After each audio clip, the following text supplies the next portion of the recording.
Tetapi jagalah supaya kebebasanmu ini jangan menjadi batu sandungan bagi mereka yang lemah. Saudara yang dikasihi Tuhan, kota Korintus itu adalah kota yang penuh dengan berhala. Sehingga orang-orang Korintus secara aktif menyembah berhala-berhala yang ada di kota itu.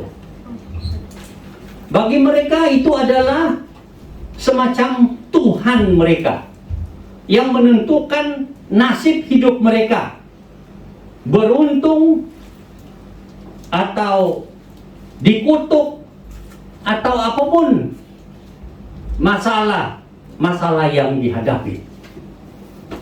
Jadi bagi hati orang-orang di kota Korintus, mereka sudah tidak bisa terlepas dari penyembahan berhala ini.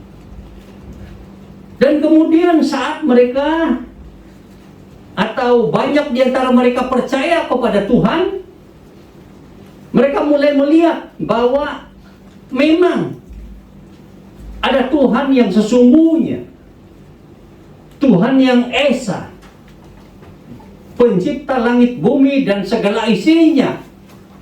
Bahkan apa yang dilihat mata, yang dapat kita pegang, semuanya adalah ciptaan Tuhan. Sehingga mereka kemudian mengambil keputusan untuk percaya kepada Tuhan di dalam Yesus Kristus. Tapi di dalam kehidupan mereka tentu ada orang yang imannya lebih kuat dan banyak juga imannya yang masih lemah. Yang kuat artinya adalah orang yang betul-betul mengenal bahwa hanya ada satu Tuhan yang esa, Tuhan Yesus Kristus, dan itulah yang patut disembah. Tidak boleh lagi terlibat dengan apapun bentuk penyembahan yang lama yang mereka lakukan. Yang imannya tidak kuat adalah orang-orang yang masih belum bisa membuat perbedaan yang sesungguhnya, sehingga mereka sepertinya menyembah Tuhan di dalam Yesus, tapi juga menyembah berhala. Karena mereka percaya berhala ini pun adalah Tuhan yang dapat menentukan hidup mereka, nasib mereka, atau masa depan mereka. Sehingga mereka merasa sulit sekali untuk bisa 100% percaya hanya kepada Tuhan di dalam Yesus Kristus. Ini juga yang ada di dalam kehidupan kita. Bukan? Kita berasal dari tempat-tempat di mana ada banyak macam bentuk penyembahan atau kepercayaan tertentu. Kalau saya melakukan ini, maka saya akan diberkati, keluarga saya diberkati. Kalau saya tidak melakukan ini, maka kami akan terkutuk dan seluruh keluarga terkutuk. Ada orang-orang pandai yang dipercayai bahwa mereka dapat menentukan hidup dan masa depan kita menjadi lebih baik atau menjadi lebih buruk. Ada kepercayaan bahwa disitulah ada sesuatu yang bisa didapat. Sehingga saat saudara mengambil keputusan untuk percaya kepada Tuhan Yesus, bagi yang betul-betul memiliki iman yang kuat, tidak ada masalah. Mereka langsung mengatakan, hanya Tuhan Yesus yang aku sembah, hanya Tuhan Yesus yang aku dengarkan. Tetapi ada orang-orang tertentu yang hatinya masih lemah, sehingga dia pergi ke gereja menyembah Tuhan dengan segenap hatinya, tetapi pada masa yang lain dia pergi kepada kepercayaan lama atau kepada orang-orang pintar, dukun dan sebagainya, dengan segenap hati pula percaya. Jadi ada dua macam kepercayaan di dalam kehidupannya. Inilah situasi di Korintus. Tetapi Paulus katakan, engkau jemaat di Korintus harus percaya hanya ada satu Allah. Di dalam Yesus Kristus, dan Yesus itu adalah Allah, Tuhan. Tidak lagi boleh kamu ambil bagian di dalam penyembahan berhala. Penyembahan berhala tentu ada semacam makanan yang diberikan pada waktu itu. Dan di tempat kita juga ada yang demikian. Ada sesajian, ada yang harus dikorbankan binatangnya, tetapi si orang pandai akan mempersembahkan itu kepada sang dewa yang dipercayai sebagai wujud penyembahan, sebagai wujud kesatuan antara umat yang menyembah dengan dewa yang disembah.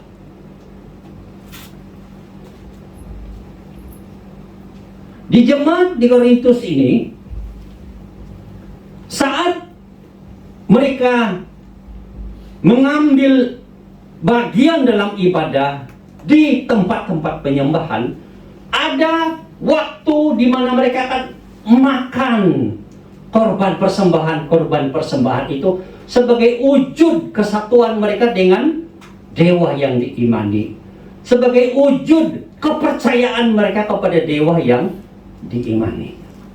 Dan ini membuat iman mereka memang tidak bisa diukur sebagai satu iman yang sejati.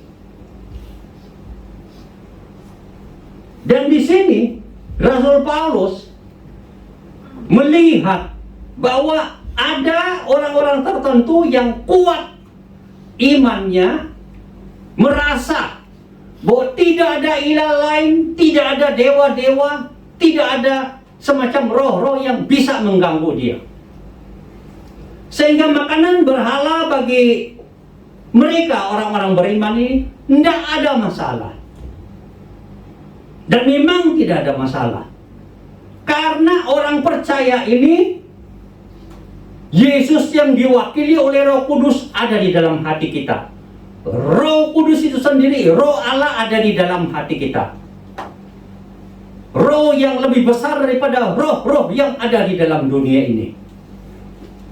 Tuhan yang benar dan tidak ada Tuhan lain selain Tuhan itu di hati kita yang kita imani. Bagi orang-orang yang kuat iman, inilah keyakinan mereka.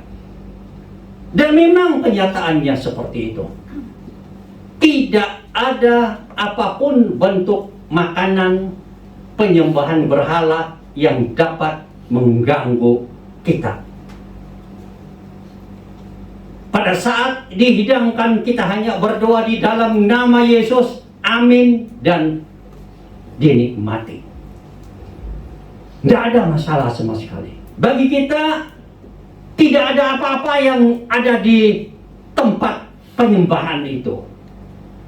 Kita hanya mengerti bahwa itu semua adalah taktik, strategi dari sang iblis untuk menipu. Tetapi walaupun kita memiliki keyakinan bahwa itu tidak menodai kita, tidak mencederahkan tubuh kita, tidak mengganggu iman kita, tetapi Rasul Paulus katakan, kalau engkau sebagai orang yang mengerti kebenaran dan tahu bahwa itu tidak mengganggu, tidak merusak tubuhmu atau mengganggu imanmu, dan engkau bergabung di tempat penyembahan berhala itu dan memakannya, itu akan menjadi batu sandungan. Kepada siapa? Orang-orang yang imannya masih lemah. Batu sandungan bagaimana yang dimaksudkan oleh Rasul Paulus ini? Akhirnya orang yang imannya masih kacau ini, belum ada ketenangan, belum ada kekuatan yang teguh, akan merasa begini, oh ternyata orang yang percaya kepada Tuhan di dalam Yesus pun boleh makan daging persembahan kepada dewa-dewa. Dan itu memang tidak dipermasalahkan oleh orang beriman. Tapi orang yang imannya belum mengerti benar ini akan berpikir begini, kalau begitu ke gereja oke, ke tempat ibadah dewa-dewa oke, menyembah Tuhan Yesus oke, menyembah dewa-dewa oke. Akhirnya mereka akan mempunyai kepercayaan yang terus menerus seperti itu. Tidak ada ketentuan. Sekejap orang pintar, sekejap gereja, sekejap orang pintar dukun-dukun, sekejap Tuhan Yesus, sekejap ikat pinggang ini dan itu, sekejap pegang Alkitab dan berdoa. Jadi tidak ada kepastian. Tidak ada kepastian. Seperti orang yang mencintai dua orang pada masa yang sama. Bertemu dengan ini, wah 100%. Bertemu dengan yang itu, 100%. Kayak gitu. Begitu ketahuan baru ngerti ada masalah. Nah, orang yang seperti ini nanti tidak akan ada keimanan yang sejati. Karena iman yang sejati kepada Tuhan itu harus pilih. Engkau berdiri di mana?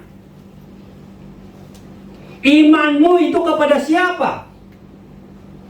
Tuhan Yesus atau Tuhan yang lain? Dewa-dewa, sesembahan.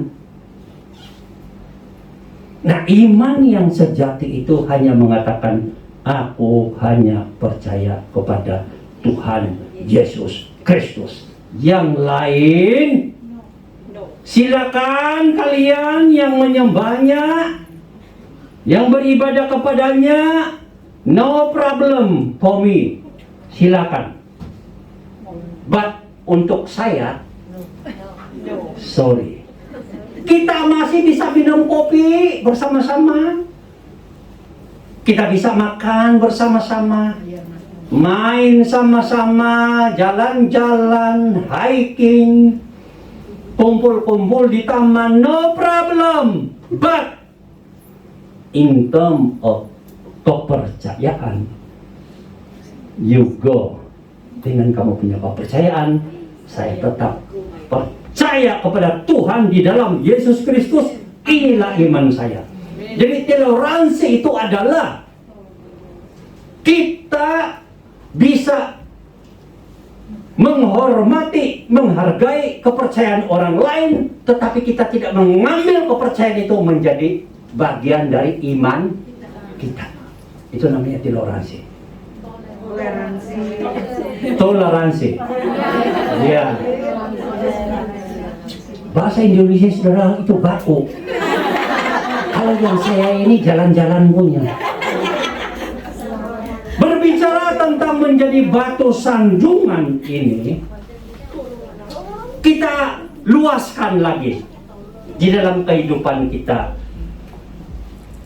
sehari-hari. Kadang ada orang Kristen yang berpikir begini, Dia tidak mengerti apa itu batu sandungan, atau dia tidak peduli menjadi batu sandungan. Contoh, saya pilih tidak mau ke gereja, misalnya. Bagi saya it's okay, no problem. Walaupun sebenarnya waktunya ada, bisa diatur. Itu pilihannya. Lalu ada teman-temannya juga yang iman kekristenannya masih lemah, masih mencari-cari mana yang mau dipegang. Tapi saat dia melihat saudara tidak pergi ke gereja, saat dia melihat saudara berkata, enggak apa-apalah, saya tidak pergi ke gereja, akhirnya dia akan menumbuhkan satu keyakinan di dalam hati nuraninya, ke gereja tidak ke gereja itu sama, enggak apa-apa. Dan akhirnya dia tidak akan ke gereja lagi. Atau saudara melakukan kebiasaan tertentu yang sebenarnya menurut firman Tuhan itu salah, tapi bagi saudara ini sesuatu yang bisa saudara atau sudah bisa saudara lakukan. Mungkin berkaitan dengan iman saudara barangkali. Berbohong misalnya. Sebagai orang yang percaya, saudara memilih untuk berbohong. Bukan kepada satu orang, berorang-orang, banyak orang, dan saudara merasa it's okay sama sekali. Tidak ada rasa bersalah, apalagi merasa berdosa, enggak ada sama sekali. Kayak enjoy saja, kayak makan permen. Nah, saat ada orang Kristen yang lain melihat saudara bahwa selama ini saudara ini ke gereja, tapi kok suka berbohong terus, dan kita tahu orang itu berbohong. Kadang kita itu ada apa itu firasat, ada kemampuan. Begitu bercerita dengan dia, oh tahulah kamu bohong.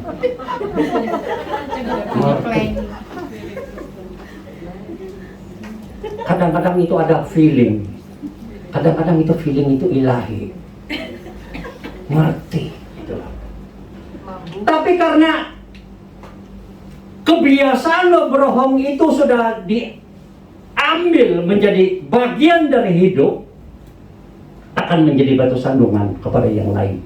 Oh, kalau begitu orang Kristen itu boleh berbohong, kemana-mana bohong, nggak apa-apa, bukan dosa barangkali. Oh ya begitulah, kesana ikut dia.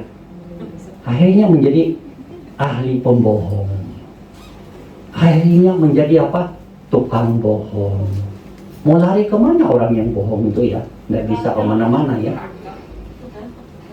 Nah, itu namanya menjadi batu sandungan kepada mereka untuk menjadi orang yang jahat dan sesat.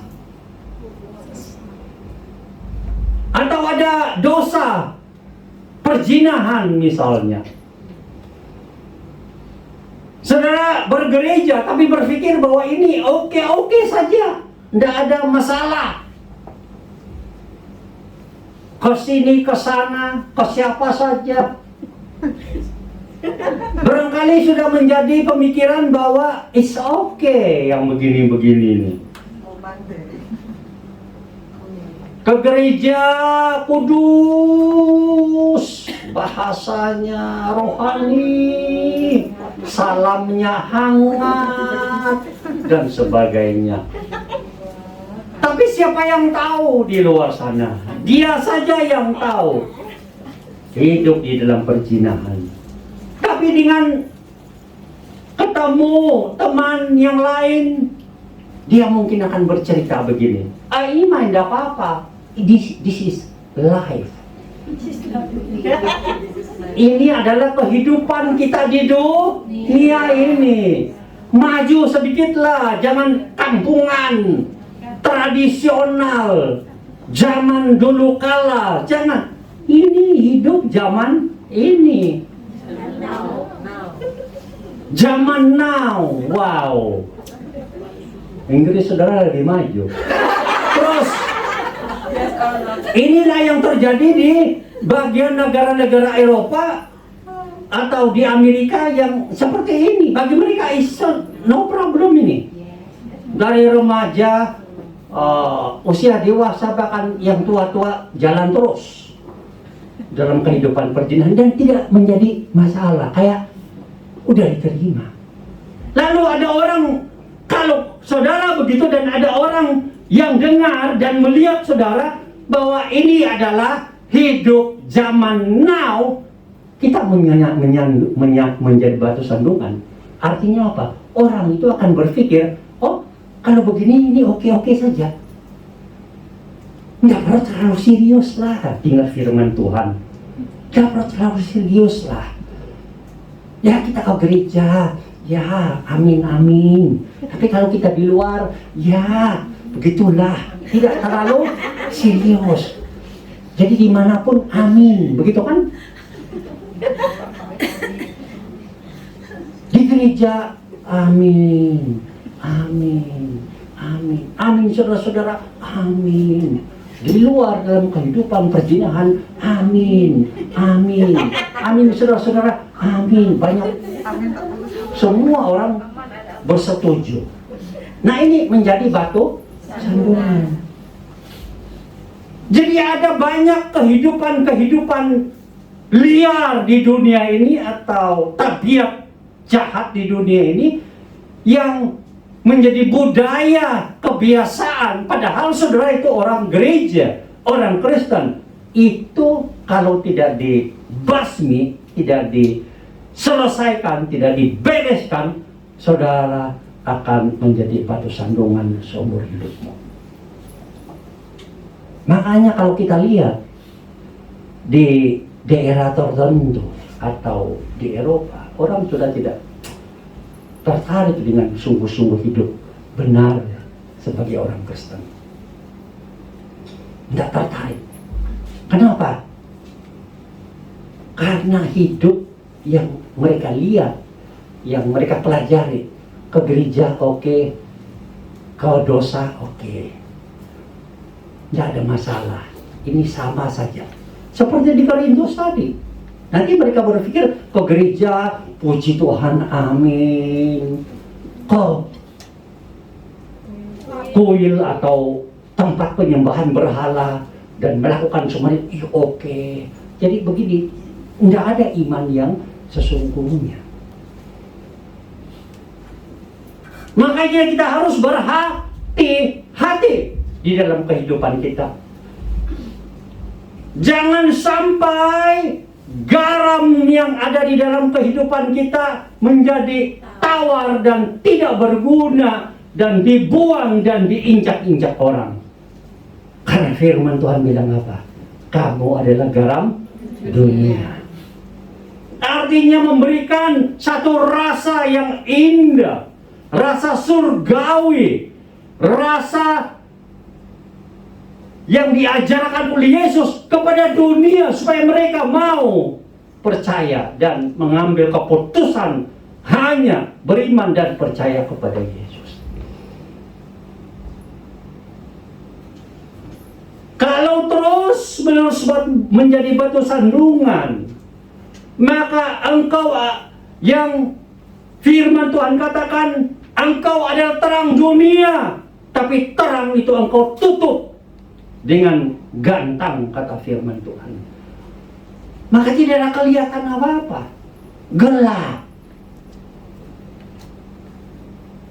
Terang Kristenmu itu ditutupi sehingga gelap kawasan itu. Ya sama-sama gelap lah sama orang gelap.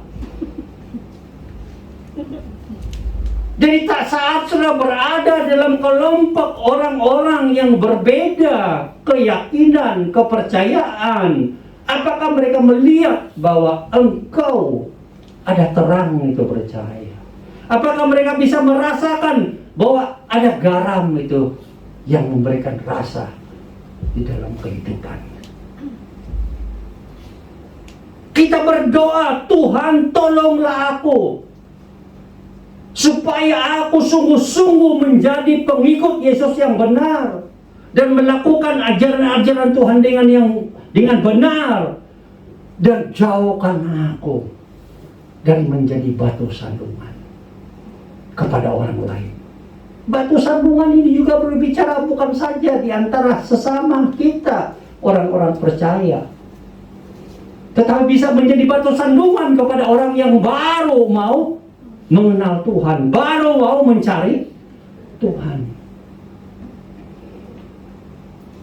Pada saat dia mendengar tentang kabar baik, ada pengampunan di dalam Yesus, ada keselamatan surga di dalam Yesus, dan menjadi teman baikmu, tapi dia melihat dirimu kok tidak ada perbedaan dengan orang-orang jahat yang lain, dengan orang-orang berdosa yang lain. Apakah dengan melihat kehidupan seperti itu mereka akan membuat satu keputusan untuk percaya Yesus?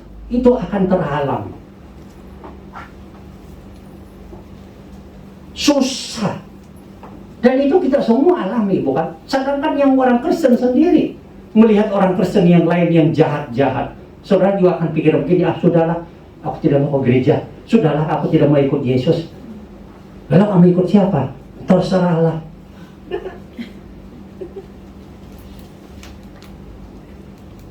Jadi kita juga tidak bisa tidak memikirkan kehidupan kita sebagai orang pengikut Yesus, percaya kepada Tuhan itu, supaya jangan menjadi batu sandungan kepada orang-orang yang belum percaya kepada Tuhan Yesus.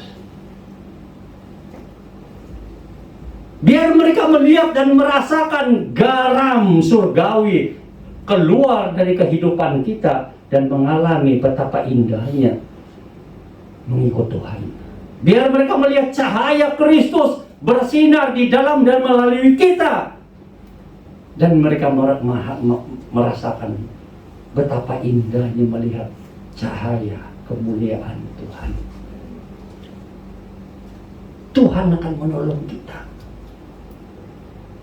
untuk bisa bangkit lagi, menjadi orang-orang yang benar, berjalan di dalam kebenaran, iman kepada Tuhan saja, iman kepada ajaran-ajaran Tuhan saja, sehingga orang lain bukan disandung menjadi berdosa, tetapi ditarik untuk lebih dekat kepada Tuhan. Itulah sebabnya Rasul Paulus menulis surat ini kepada jemaat di Korintus. Kamu bisa menjadi berkat kepada orang lain, membawa mereka untuk dekat kepada Tuhan, bukan menjadi batu sandungan untuk orang tidak mau percaya kepada Tuhan, atau menjadi pengikut Tuhan yang banyak kepercayaannya. Dan hati Paulus itu tahu bahwa kalau dia menulis surat ini, pasti orang atau jemaat di Korintus akan tertolong. Nah, saya percaya saat jemaat itu membaca 1 Korintus ini, mereka semua bertobat dan berkata, yes, mulai sekarang kau hanya beriman kepada Tuhan, tidak ada yang lain. Yes, aku tidak mau menjadi batu sandungan kepada yang lain. Yes, inilah yang aku mau. Itulah juga menjadi keputusan kita, kekuatan yang kita perlukan. Tuhan taruh di hati kita. supaya dalam hidup ini kita menjadi berkat, membawa orang lebih dekat kepada Tuhan, dan bukan menjadi batu sandungan yang membuat orang itu semakin jauh dari Tuhan. Amin.